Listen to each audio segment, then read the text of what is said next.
Hey guys, in today's video we are going to be making some keto donuts, and these are my favorite baked keto donuts. I do have fried keto donuts on my website as well, but these ones are just so easy to make. They have a nice texture, they're chewy, they're soft, they're just everything that you look for in a nice baked donut.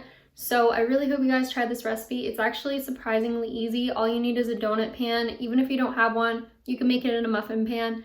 Do whatever works for you, but give this recipe a go and I hope you enjoy it.